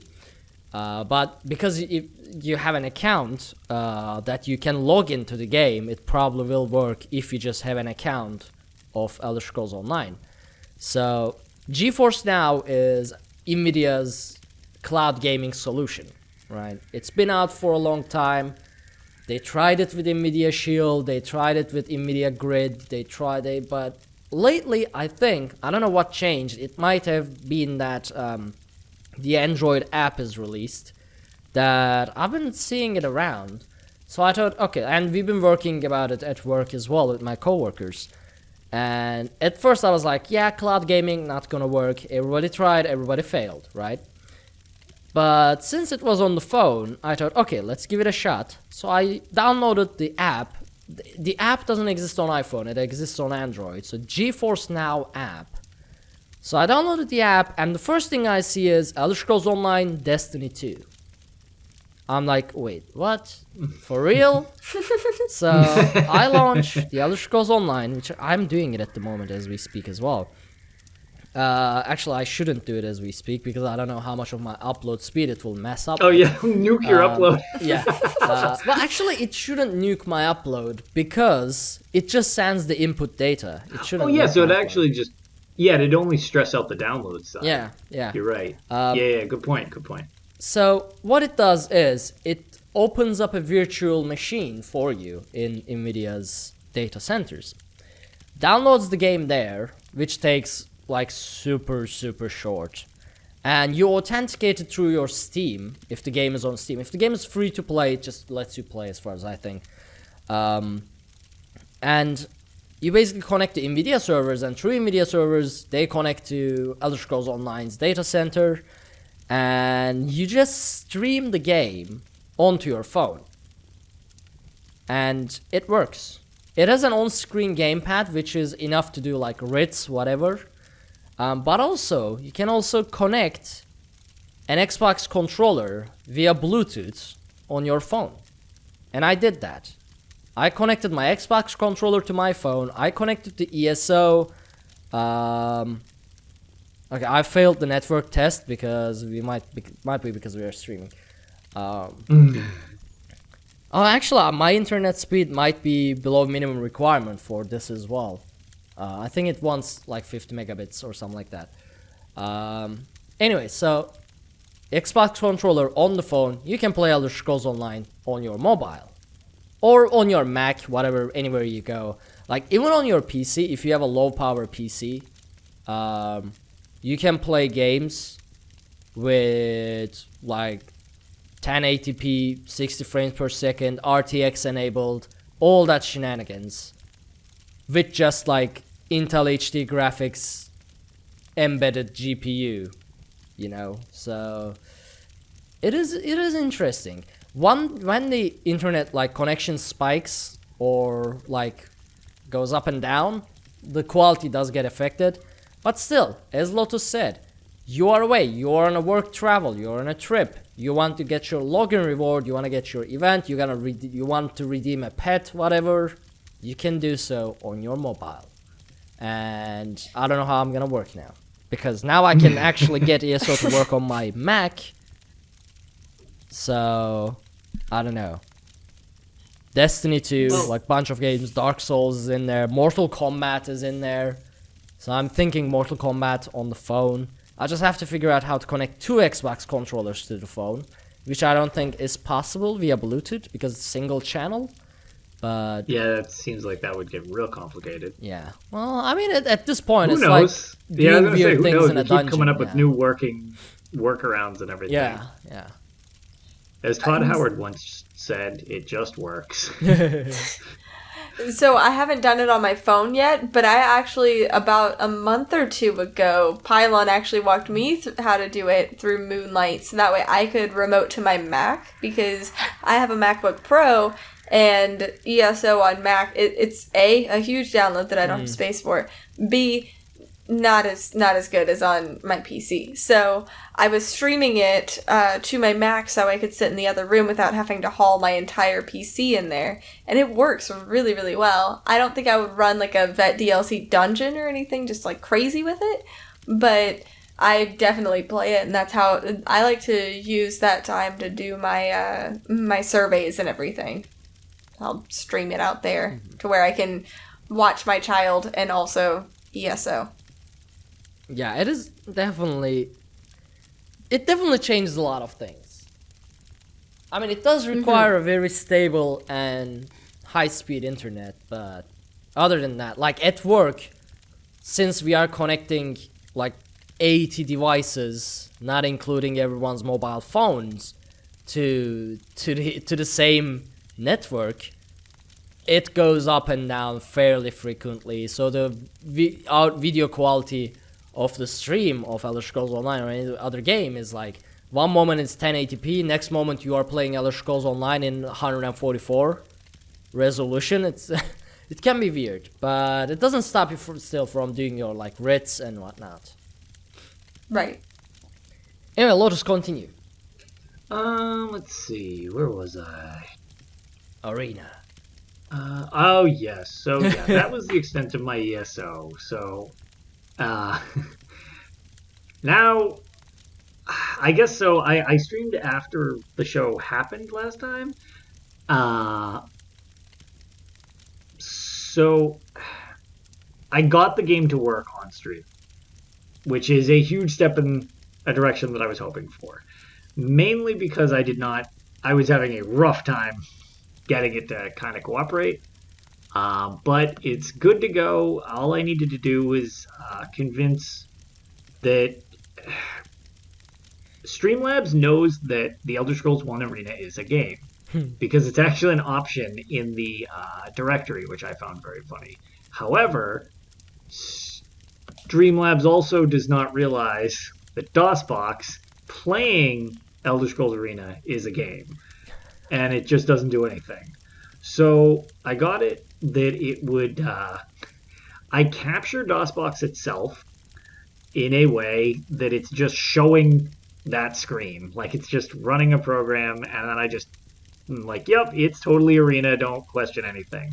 So if you do decide you would like to watch this at any point, this is what I will be streaming to the best of my ability. I also am going to download the VODs so that I can put them on YouTube, just because I've had requests, and not everybody can just like drop whatever they're doing when I go live and whatever. I totally understand that. So Yeah. Anyways, last week when I picked up, we were in Fang Lair, and the last update I had was that I don't know where to go. So, with the help of chat, we roamed around in Fang Lair for 2-ish hours or so, but we managed to dig our way through the dungeon with the very awkward map, and we encountered two things that chat and us all got to discuss, where there are straight up riddles in the game, with doors and walls, where it asks you a riddle, and you literally type in a response in order to proceed. I posted the riddles to Twitter. They're kind of long, so I don't want to... But I got the first one wrong. There is a massive amount of debate over what the actual answer is to that question, but I got it wrong, and it released a horde of spiders, and I was like, well, that's not great. But we slayed the spiders, and then we moved on deeper into Fang Lair, to which we got the second one, and the second riddle, very proud of chat, specifically Delta912, who came up with the answer to the riddle very quickly, and by answering the riddle correctly, a bunch of hellhounds came out and immediately killed me. So I'm not entirely sure why, other than not physically opening the door, you're punished just as much for getting things correct as you are for getting them wrong, which is just miserable. But yeah, I mean, you can't get through the doors otherwise. So after we managed to dig our way through there, behind the second or puzzle wall, riddle wall, I guess you'd call it, got the Staff of Chaos. That'll teach me, exactly, Chad. So that's the thing, is I get the first Staff of Chaos chunk. It looked like just a little spear tip or whatever. So got it, was all excited, started to really get a pretty good flow for the game. I'm like, all right, I think I've leveled up enough in-game that I can I'm starting to overpower things. So I leave there, and at that point, it says you have to find the next piece of the thing, and it's in Skyrim. Okay. So I'm like, all right, cool. So I'll travel to Skyrim. I went to Winterhold because I needed to find Labyrinthian. And it took 33 in-game days to get there. Everything's done in real time stuff. So my guy gets there. I ask around town. Same method as it was before. You ask around with villagers. They send you where you need to go. Well, they send me to the Mages Guild. Mages Guild, it's like, yeah, we got a whole bunch of stuff that's not going great. So we're going to stop sending mages, and we're going to send you. And I was like, okay, that's fine. I've been doing pretty great. So I go to what's called the Ice Fortress. And I'm thinking, yeah, I've been going along at a pretty good rate. I'm level 12. This is fine. And then I go into the Ice Fortress. And that is where everything goes south, because I picked that up for today's stream, which I streamed this morning, and I had it set to Labyrinthian. We never made it to Labyrinthian in 3.5 hours. We never got through the Ice Fortress. That's where our journey began and ended several hours later. Is this when you encountered that glitchy the Bud Light the Bud Light Knight, who is apparently an ice atronach? Well, he's called an ice golem. And we'll post a picture of him. I'll post it on the account later. He looks like the Bud Light Knight is exactly what he looks like. There's really no other way to say it. What a Bud Light Knight is. It's this really dumb commercial where there's this generic-looking knight made out of beer cans. Oh, and God. He just looks like that. So I'll do a picture of the Bud Light Knight next to this ice golem. Actually, I'm looking at a very well-made plate armor of Bud Light Knight right now. Is this great? Is this made out of beer cans? I don't think so. It's made to look like a beer can, is what it is. Yeah, because if they made this out of beer cans, I was gonna be like color me impressed. This is... I'd wear this into battle. So, those things were the first reality check of me saying, like, yeah, cool, I've gotten over the threshold of I'm no longer a weak slob anymore. Incorrect. Total reality check. That thing is an indestructible monster that pounded my face in. I was like, oh boy, that was quite a jump in difficulty. But after several attempts, I killed it, thinking this is like some type of mini boss or something. So as I patrol around this place, to which I have no direction, I'm just heading southwest, because that's been the moral of the story so far. Just always head southwest. We roam around. The game crashes multiple times during stream. Because Bethesda. And the problem starts to arise that, okay, there's a lot of lesser knights and ghouls and trolls, and then now these Bud-like knights start popping up, and it's like, okay, this is starting to get real aggressive. So like every fight I'm just getting really wrecked, and if I can get through it, great, but I'm always wounded. And the problem is that there are so many enemies in here, resting to recover starts becoming not an option anymore, because there are enemies in every single room in all directions. So there's nowhere to hide so that I can rest to actually recover. So I have to just limp my way from one fight to another at half health and just get steamrolled again. While trying to actually keep track of the direction of the map and constantly getting my teeth kicked into the back of my skull, I just have lost like total track of where I'm going. And at the end of the stream, right before we made it, well, I think I found the last room. There was a room with a whole bunch of golden stuff in it and everything, and I'm like, oh, this has got to be it. The room is empty. There's nothing in front of me, and I've been whittling my way through room after room in this place, and I start walking forward, and boom, brand new ice golem pops up right in front of me, just materializes. I'm like, sure, why not? That's how my life goes. So I turn around to just run, to try to maybe drag it down the corridor so I can scoot in and get to whatever maybe is in there that I need. And behind me, there are 3 more knights. And I'm like, okay, where did any of this come from? So at this point, I'm just boxed in place and I can't even move because there's just so many enemies and you don't pass through the sprites. Yeah. So I'm just pincered in by all of these spawning enemies and I'm just eliminated. And I respawn and I try it again and this just failure. I have no chance. I'm like, okay, this is I'm effed. Like, hard destroyed. I have to bail.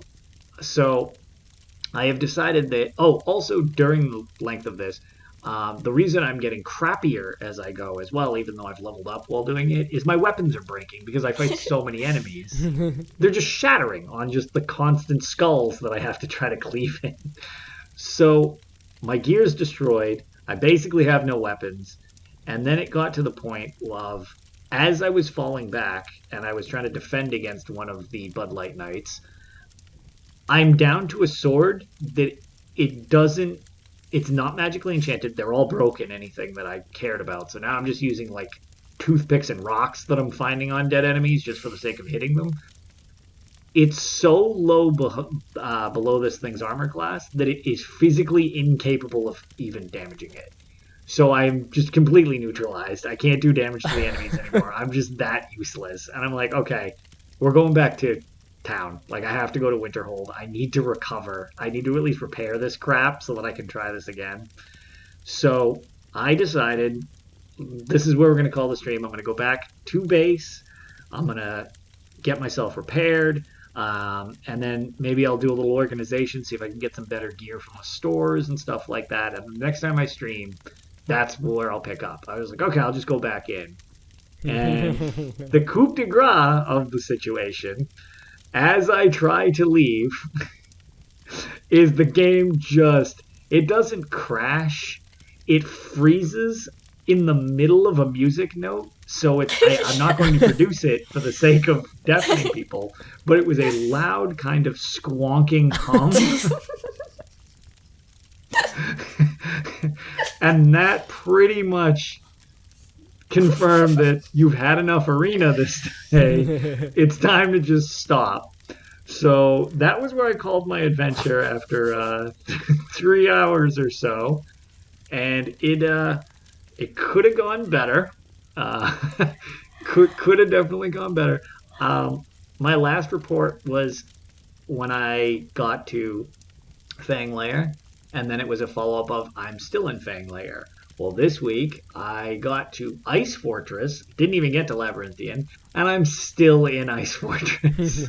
So hopefully I'll be pieced together enough to clear that and then actually go to Labyrinthian, because I don't really know what the mages are even looking for in Ice Fortress, because that's not even my end goal. My end goal is Labyrinthian. This place is just to tell me where Labyrinthian is. So the dungeon we are about to enter in the new DLC, which is in Skyrim, is called Ice Reach. Oh. Since Fanglair was an arena and was a DLC dungeon in ESO, I wonder if Ice Fortress, or rather Ice Reach, will turn out to be the Ice Fortress. Well, Ice as a Reach dungeon. Is out in the Sea of Ghosts, correct? Yes. Wait, Okay. no, isn't that the other dungeon that is in Sea of No, that Ghosts? one's in Bankerai or Bankerai. something. Yeah. I am Yeah, so- off the... Okay, great. Yeah. So no, in this situation, so Ice Fortress is slightly below Winterhold, Right, Um, okay. which, I mean, all the towns are super generic looking in this game because they're kind of procedurally generated. But yeah, Winterhold still in one piece. Just throwing that out there. I mean, the buildings are only processed halfway up, but you know what are you gonna do? But yeah, so that was my attempts at continuing on with Arena. It's fun in a really, really awful way. And there are a lot of enemies in there, and man, the difficulty has just skyrocketed through the roof. However, after today's tragedy situation, I do know that at least 3 other people have picked up playing Arena. So in advance, I'm sorry. You keep ruined their in mind- lives, man. Yeah, just keep in mind that I believe it was Pete Hines who made the quote of, "Oh, Arena, yeah, I've never made it out of the first dungeon." And he would be their VP of marketing. So Uncle Pete. that'll give you a gauge. Well, Sim in chat asks a very valid question. And Yes. this is a game you play for fun? That is a valid question. And I will give that a resounding answer of maybe. Lotus It's sort of is fun. a bit of It's on the... sort of I just need to beat them all now. Lotus is slowly drifting away towards the pain is fun territory, which can be, I don't know. I mean, not judging anyone here, but See, so I will say that Lotus seems to be doing this for the knowledge of times gone by, which I feel like his favorite Daedric prince would be very proud of him for. See, That's- that is well phrased. I like that. yeah, that explains a lot. Even though that wasn't Lotus's reasoning, now he'll use Nope. it for the rest of his days. Totally is now. There you go. I Yep. helped. You just gave a method to this incredible degree of madness. It's either you're trying to honor your favorite Daedric prince, or Sheogorath's taken his Right, hold. or I've and- devolved into ending in Sheogorath's Shivering Isles. It'll be one of those two things. But yeah, so that's where I've managed to leave off this time, and yeah, we'll see what I can manage to do the following time. I assume Murkmire will have me somewhat distracted, although farming Black Rose Prison without double drops is really not high on my list of things to do, so I might not play Murkmire as much as I originally thought I was going to. Alright, well, anything else? That is it for me. Okay, let's see. Before we end, we actually do have an email. This is from Aramithius, the host of the Written in Uncertainty podcast, which goes heavy into the lore. Like, if the lore we talk normally is like middle grade degree, Aramithius talk about it like an academician. Like, Oh yeah, he's a college doctorate professor level. of it. Yeah. So this is from him.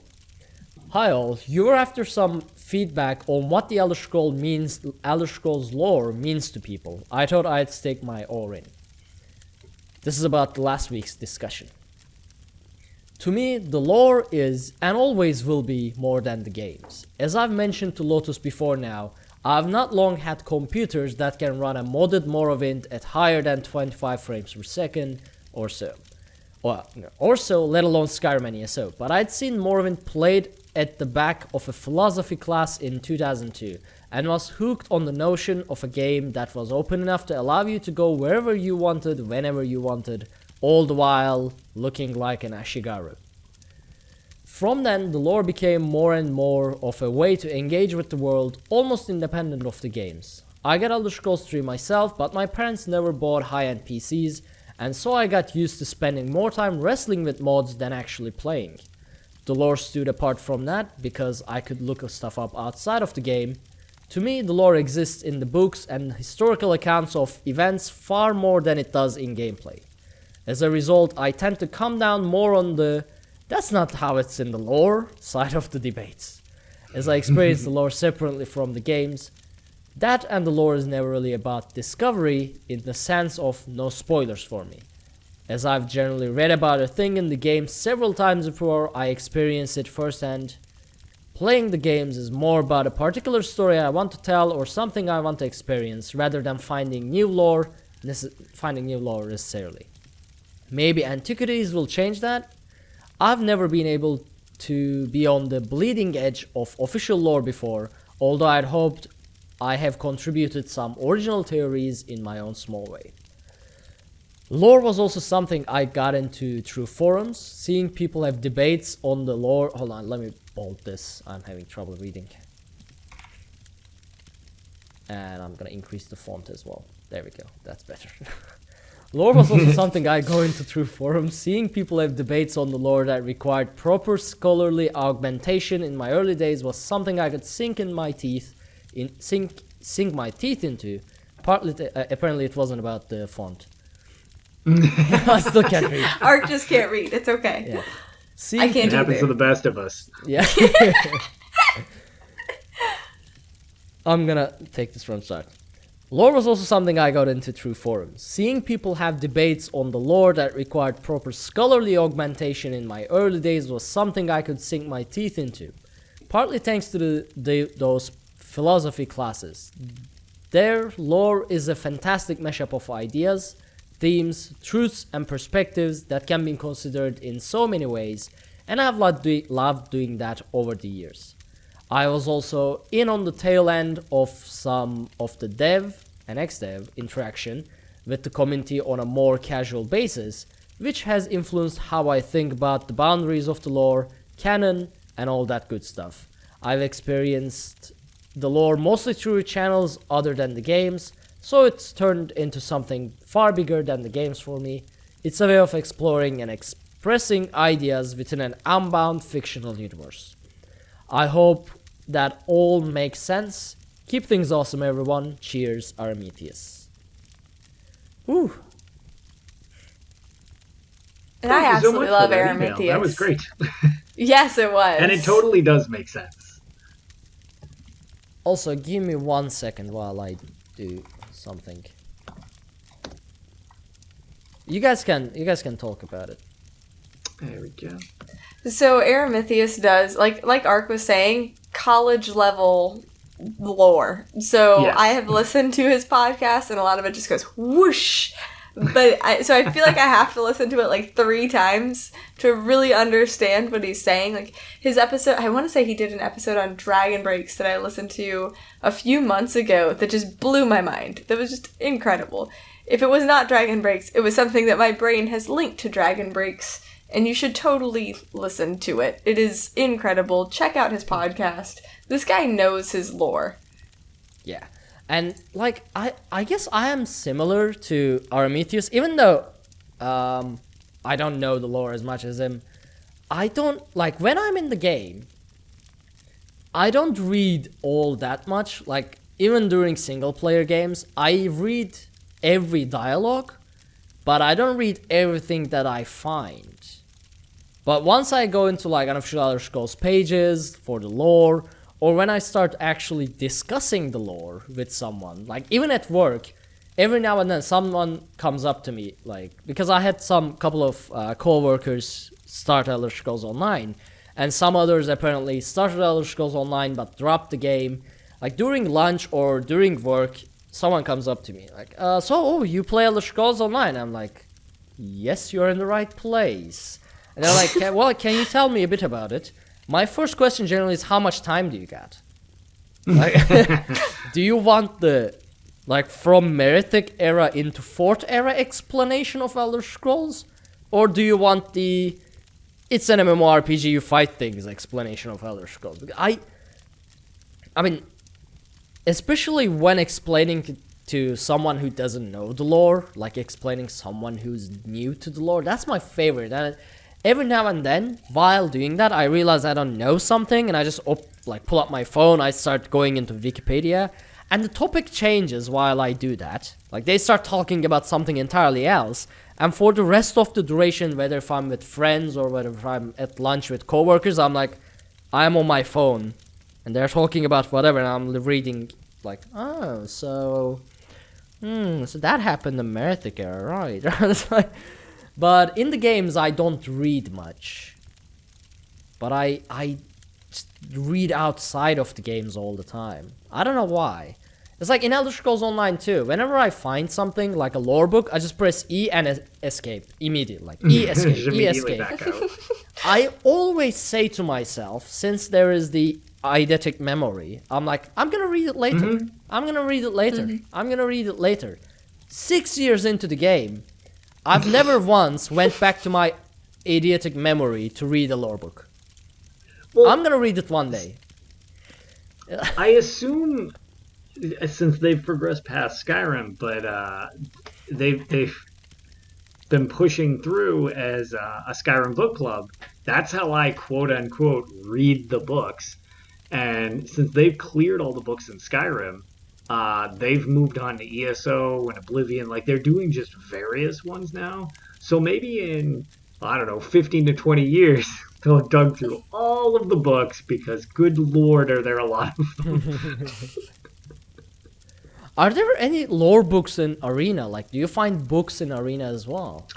I have not found books in Arena. However, one thing that I would like to mention about Arena in regards with that is their incredibly descriptive way of talking about your environment. Oh. So there's no books, but like, you walk into a tavern and it's like, you step into the and it'll say like the name of the tavern, but it's like, you step into the Winking Skeever, for the sake of, I need that name. And, you know, the cold air of, you know, sun's dusk blows in behind you. There's patrons bustling around a warm fire and a bard singing in the corner. And it just goes on and explaining the setting. And I'm like, okay, I see 5 pixels and somebody that looks like a barkeep. Got it. Like, well, it's totally because of that, it's descriptive, because they don't have the visual capability to actually explain it, so... And it is pretty funny, because they do it a lot, including in dungeons. Like, in the first dungeon itself, when I was walking around, it's like, one of the things, you walk across thresholds and they're positionally, so like you cross over a barrier, it seems like, and it's like a trigger line on the floor, because it'll do it if you go back and forth across it. And it's like, you know, you hear a skittering sound across the brown mossy rocks off in the distance, and you hear water trickling down. I'm like, my God, I was like, I'm just standing in a crappy cell. Like, what? This is so elaborate. Like, so we get those instead of lore books. Apparently they morphed into a book version instead of incredibly detailed descriptions of your surroundings. Yeah. But Aramitheus, thank you so much for the mail. And again, Absolutely. for anyone who's Thank you. listening, Written in Uncertainty podcast. It's amazing. And if you want to learn it's your very well lore done. and blow your mind and go like, oh, every few minutes, that is your And if you show. like lore discussions, I was going to say you can always contact him because he encourages discourse on the lore topics. It's not just him like parroting stuff at you. He's got his own Discord and stuff like that, and he's part of the what is the Selectives Lorecast is something else he's part of, where they basically have philosophical discussions about the Elder Scrolls lore. So there's a heavy lore side to that for all the people who are super into that aspect of the story / lore / that portion of the game itself. Yep. My understanding of lore goes as far as like, I know stuff, but I'm definitely not sure about stuff, whether what I know is true or not. Even like things about Talos, Ysgramor. Like I was reading about Ysgramor just recently, and I was like, wait, so that's his story? Okay, I mean, and you'd think I'd know, right? Being a huge Skyrim and Nord fan, you'd think I'd know Ysgramor's and Talos' backstory and things like that. No. I know weird Argonian things, equals but... boots. No. No? Bad. Bad True, Lotus. true. No, yes. No. Well, boots, farming equipment, I don't know. It's hippity-hoppity, So, the rest you know. I do have one. I have one quick confession, and that is outside of the Dominion races, Argonians are my favorite. So if we just completely pretend that the Dominion and all of its countries do not exist, I freaking love Argonians. It's the first character I ever created in any Elder Scrolls game, because they were giant lizards who could breathe underwater, and that was cool. How did we get you on the show anyway? Like, You obviously didn't listen Altamers, to anything I said Argonians. before this. Yeah, we took a wrong turn somewhere in our recruiting efforts. Well, to be fair, Ark, I mean, other than Promethean, who's pretty easygoing, you recruited me when it was you and Ag that got me to guest on the show, and I mean, as a result, we now have a cult of Guar, and yeah. True. I mean, you're aware that you've managed to clear trials on Arkhaniir that you haven't even cleared yet. So. And I even need to do Sunspire because I need the Yolnahkrin set. Chat's on my side. Chat's They on your like side. me. Wait, I won't bring that up. Dominion spies everywhere. Yes. Chat, you banned. Horrifying. Gonna kick everybody in Horrifying. chat. Yeah, no. Universe. What is the command for universal ban? Ban everybody, including us. Yeah. We're all banned. The show is closed. Show's over. I'm out of here. 226 episode was our limit. And that's where we call it. I brought down Tales of Tamriel. Nope. This was the master plan. Single-handedly took down the longest going show. Yeah. Well, on Okay. the flip side, we do have, since we're talking about spies left and right within the community, shout out to Jibs and getting his Ebonheart yeah. pack flag earlier. Good work, Jibs. Everyone was losing it under that tweet. That's right. I will eventually forgive this betrayal. I still love you, Jibs. At least Cash is on the right team. I now Don't love encourage Jips. Cash is still questionable. I don't know. Yes. Like he seems like a good dude, but AD and all, you know. I'm not sure we can trust him still. Yeah, like, was he a firefighter? He is. I mean, getting To saved be fair, he's by... also very Altmer-like in appearance. He is a tall dude. Really is. Yeah, He was one from- of the few yes. people in Vegas that was like, all right, you're taller than me. Like, At the photos, it was like, wait, How tall is Cash? Yeah, he was like crouching. I actually took a picture with Cash, and the joke was I was going to try to jump to get myself up to his height, and he was just going to like raise one leg to look like he was kind of jumping. I still didn't make it up to his height, and I gave it my all. I really did. His best effort there from Pixie. All right. Well, quick reminder before I finish: PC European Mega Server ESO Guild is live. If you want to join, let us know somehow in any channel you want to let us know. That's it. Pixie, where can people find you, and do you have any last thoughts on the show? You can find me over at twitch.tv/HyperPixie Gaming, Instagram at HyperPixie Gaming. For a long time. Oh Yes, no. Yeah, it was just gone completely. Do you hear me now? Yes. Yep. Yes. Okay. Round 2. Start from the top. You can find me at twitch.tv/HyperPixie Gaming, Instagram at HyperPixie Gaming, and then Twitter at HyperPixie Games because of character limits. And any last thoughts? Because this is your last show, by the way. That's why I'm asking. Yeah. We are not having you an mean Altmer final. and an Argonian on the show. No. Yeah, Listen. where's the guillotine animation for her little screen? My Argonian is very pretty. Her name is Scales Like Frost, and she's a tank, so you should like her. And she's very icy, and she's a warden, and she's pretty freaking cool. Look. And you should give her a chance before trying to skin her, but you can't even skin her because she's made out of ice. Hence I am the name already Scales Like Frost. tolerating one Argonian tank in the community, and that's Ninja614. Okay? I can only tolerate so many Argonian tanks. Okay, you gotta change her into a Nord. But then how am I going to swim fast? Because I always Why fall would in you the swim water. fast? You are tanking. If anything, you gotta stay in position so that slaughterfish attack you and the rest of the group can get away. I will tell you exactly why I need to swim fast. That's a diet beverage. Why I need to swim fast.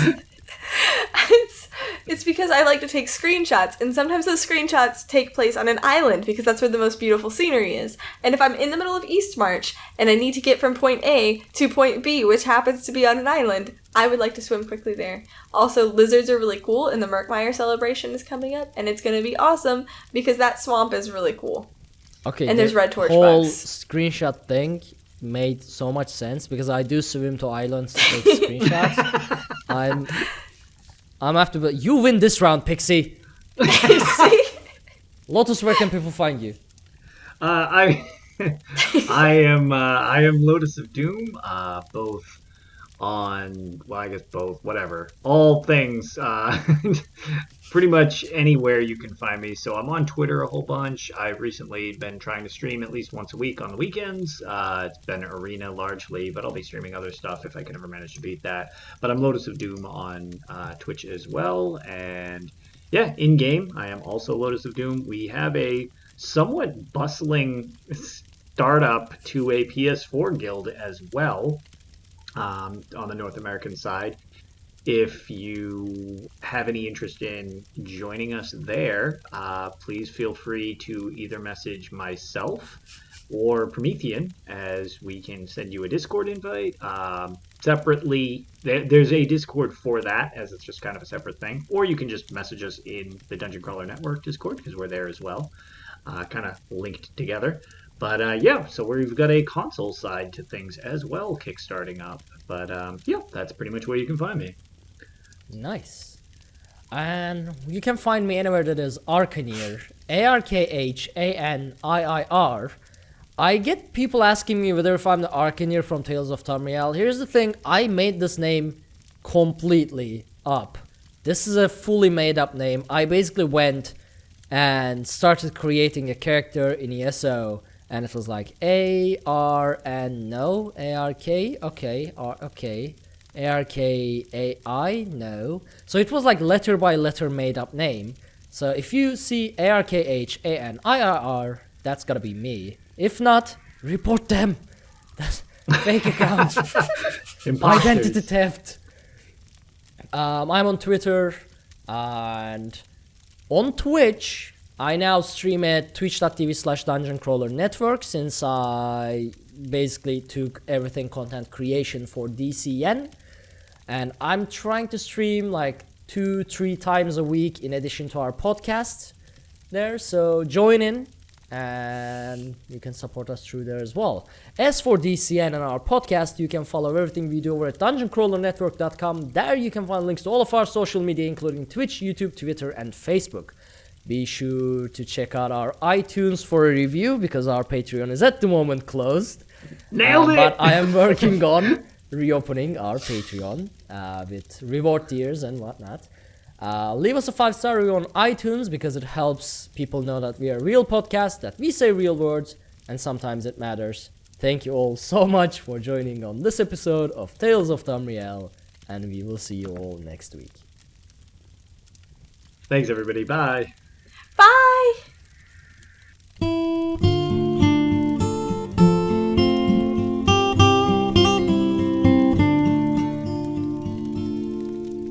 When Akatosh slew Lorcan, he ripped his heart right out.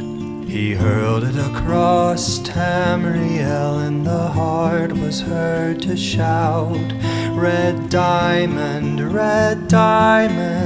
the heart and soul of men. Red diamond, protect us till the end. The laughing heart sprayed blood afar, a gout on Seer it fell, and like a dart shot to its mark down in an alien well. Magic effused the Lorcan blood to crystal red and strong. Then wild elves cut and polished it down to Chimel at a ball. Red diamond, the heart and soul of men. Red diamond, protect us till the end. When elves lost Nirn to men, Akatosh gave the stone to Saint Alesh in token of her right to sit the throne. Red diamond, the heart and soul of men. Red diamond, protect us till the end. Red diamond, protect us till the end.